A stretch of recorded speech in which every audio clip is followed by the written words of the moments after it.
Hello, everyone! Today we're going to talk about one of the biggest mysteries in Ridley Scott's The Dog Stars. What actually happened to the world? The movie drops us into a future where civilization has almost completely disappeared, but it doesn't immediately explain how everything fell apart.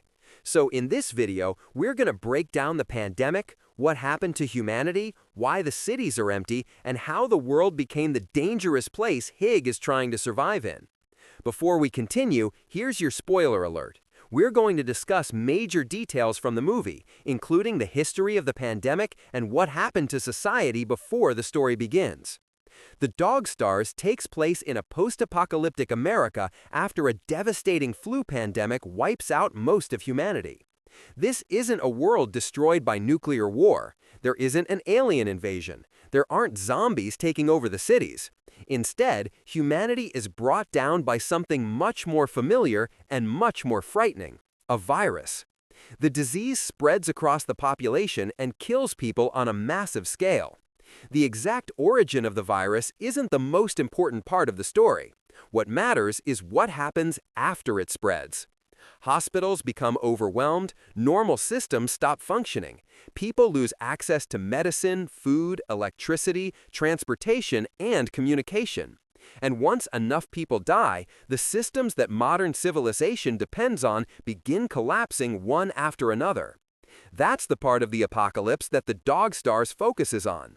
The movie isn't interested in showing us the moment the entire world explodes. Instead, we see the aftermath. Years have passed. Nature has begun reclaiming places that were once filled with people. Cities are largely empty. Roads are deserted. Buildings have been abandoned, and wildlife is beginning to move through areas that humans once controlled. The world is still physically there, but the civilization that made it recognizable is gone. That's why Hig's life feels so isolated. He lives at an abandoned airport in Colorado with his dog Jasper and Bangley, a former Marine who is completely adapted to the new reality. Their home is heavily defended. They have weapons, they have supplies, they have a plane, and they have a routine designed around survival. But they don't have much else.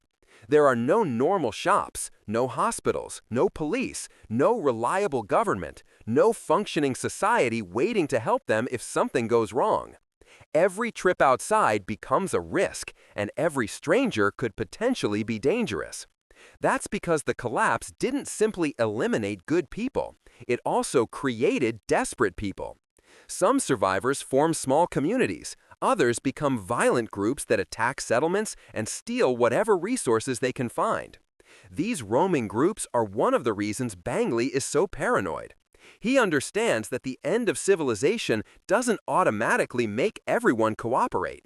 When food and medicine become scarce, people can become more dangerous than the virus itself. And this is one of the movie's most important ideas. The pandemic may have destroyed civilization, but the real threat afterward is what human beings do when civilization disappears. Hig and Bangley respond to that world in completely different ways. Bangley becomes harder. He believes survival requires preparation, weapons, and suspicion. Hig still wants to believe people can connect with one another. That's why the mysterious radio signal becomes so important. And that's what pushes Hig to leave the safety of the airport. Eventually, his search leads him towards Seema and Pops. Seema is a young medic, while Pops is her protective father. They have survived in their own way, and meeting them changes Hig's understanding of the world. He realizes that the world isn't completely empty. There are still people trying to live. There are still people capable of caring about each other. And there are still people who want something more than simply surviving another day. But the movie also shows that rebuilding civilization isn't simple. When Hig encounters the strange community associated with Darlene, he sees another attempt to recreate some version of the old world.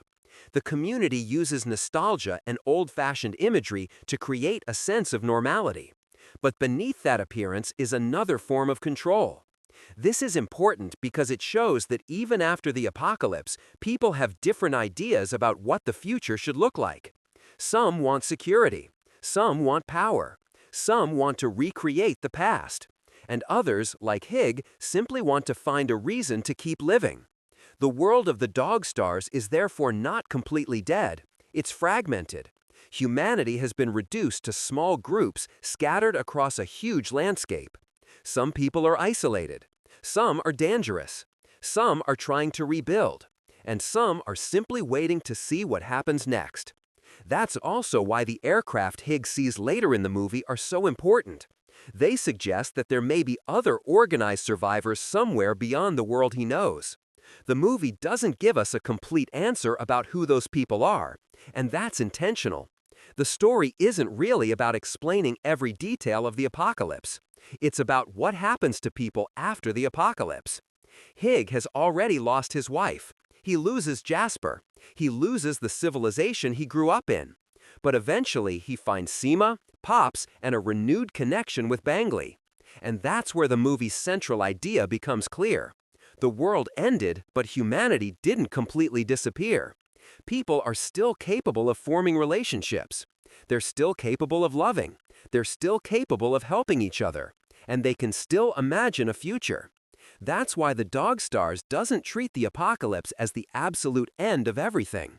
Instead, it treats it as the end of one world. The old world is gone, but another one might slowly begin. And that is what makes the movie different from a typical post-apocalyptic thriller. The question isn't simply, how did everyone die? The more important question is, what happens to the people who survive? Hig's journey shows that surviving physically is only the first step. The harder challenge is finding a reason to continue. At the beginning, Hig is almost completely defined by what he has lost. By the end, he begins thinking about what he can still build. So, what happened to the world in the Dog Stars? A devastating flu pandemic killed most of humanity and caused the systems supporting civilization to collapse. The survivors were left scattered across an empty and dangerous America. Cities became abandoned. Nature began reclaiming human spaces. Resources became scarce. And different groups of survivors developed completely different ways of dealing with the new world. Some chose isolation. Some chose violence. Others tried to rebuild. And Hig eventually discovers that there are still people worth trusting and a future worth fighting for.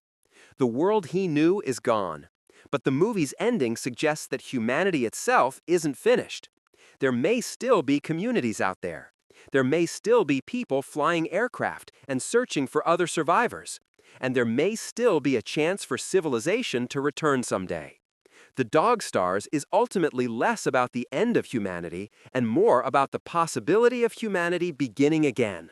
And that may be the most important thing the movie is trying to tell us. The world ended. But Hig's story proves that the end of one world doesn't